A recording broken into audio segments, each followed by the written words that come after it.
So now comes the point where we've fitted everything and we do the test start. Yes. Think it'll start? I hope so. All the fluids are in, antifreeze, power steering, oil. Yeah, the oil is in. I am Andrew St Pierre White, explorer, overlander and broadcaster with over 40 years driving 4x4s. Welcome to 4X Overland. I'm a prisoner of this hill. Because I want to go on a test drive and then I return to my home in Australia, what they've done to this vehicle in 5 days actually would normally take 3 to 4 weeks.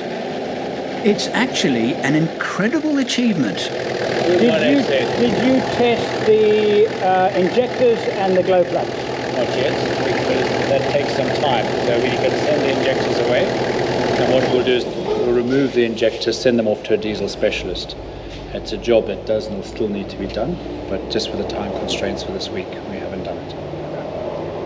Yeah, but worthwhile because of the mileage, and the glow plugs we'll just replace and put new ones in. You can test the glow plugs and see if they're still good, and we'll look at the tips. Yeah. But worth doing just because of the mileage for sure. The other thing to do is also to check the fuel tanks. So when you've done your short trip, we'll take a sample of fuel and just check if there's any sediment from the tanks. From the bottom of the tanks? Yeah, just to see if there's any rubbish in the tanks. And if there is, we'll drop them and then have them cleaned. Okay, for that reason I have not done anything with the back tanks. The back tank is still fairly empty, but I haven't used it or replenished it or anything because I thought for that very reason, just leave it alone. And I'm only using the front tank, which is fine. I'm only using. You've got a bit of fuel in the back because it's never good to leave a tank empty. No, there is a bit of fuel. But yeah, that's fine. It's a plastic tank. Okay, well that's fine. Yeah. So now it's running. Let's get it on the lift. The last hour or so have been pretty hectic. I've arranged a meet and greet at the Terrain Tamer headquarters in Cape Town, and we only have a couple of hours before we've got to be there. So the roof rack is about to come off, and I'll explain why I'm taking the roof rack off, because I'm actually going to find another roof rack and put it on. I do need a roof rack. I just don't want this one. Explained in a future video, I'm not fitting a roof conversion to begin with, but instead my roof rack will mount a series of solar panels, and I need a long narrow space on which to carry my instant ground tent. But more of that later. So I found some interior panels they had lying around, so they're swapping them out for me.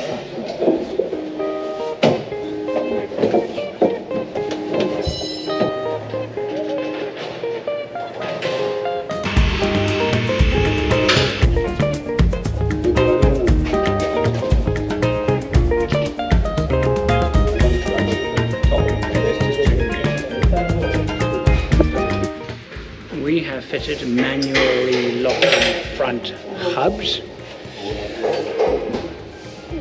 There's no reason to fit a manually locking front hub unless the driver of the vehicle doesn't understand how the automatic ones work. Yes, automatic ones will engage four-wheel drive, both in forward and reverse gears. However, when in the auto settings, they're not particularly strong. And that's the problem, because if you don't understand that they're not as strong in the auto settings, you might do heavy-duty off-road work with them in the auto settings and they might break. So a lot of people modify this to the manual ones because the manual ones are stronger than the auto ones when the auto ones are left in auto. The auto ones, of course, can be fitted into manually applied lock, and they're every bit as strong as these are, as long as you use them correctly.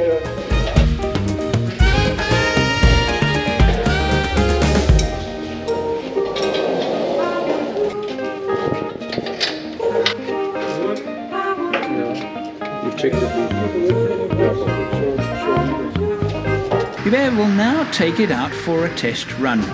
And so while he does that, I want to show something to you that I've actually been wanting to show you since I drove into the Snowman 4x4 workshop 5 days ago. For those of you who like to do your own DIY electrical installations, I want to give you something that will warm the cockles of your heart. Look at this. Hubert told me that the client specifically requested, please don't touch any of my electrics. I know exactly what's going on. Man, that's impressive.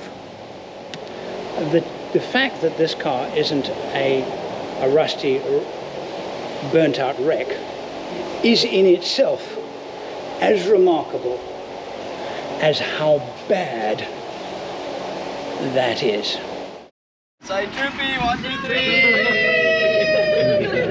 So today I get to show it off to the public for the first time and a meet and greet, but I also have the satisfaction of knowing that I have a fully functioning troop carrier in South Africa, and I can safely leave it here in Paul's hands to turn it into an overlander. But more of that later. Much more.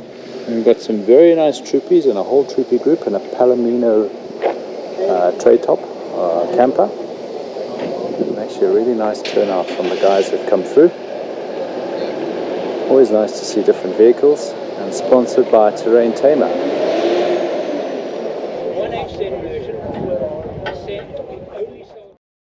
Very, very pleasant meet and greet. Thank you all of those guys who came to the meet and greet. Lovely turnout. Thanks to Terrain Tamer for setting it up for us. Laying on some Boerewors rolls. I have one in my car that I will have later when I get hungry. I'm right now heading out of Cape Town, heading kind of north, actually more east than north. I'm going to a place called Bonnievale, and we're basically giving the Troopy a little bit of a test run. Easy going, a little bit off-road driving perhaps when we get there, and a little bit of a relax, because it's been a very, very hectic 2 weeks. And of course last week, the intensity of working on this car, and we got it all done. We literally arrived at the meet and greet.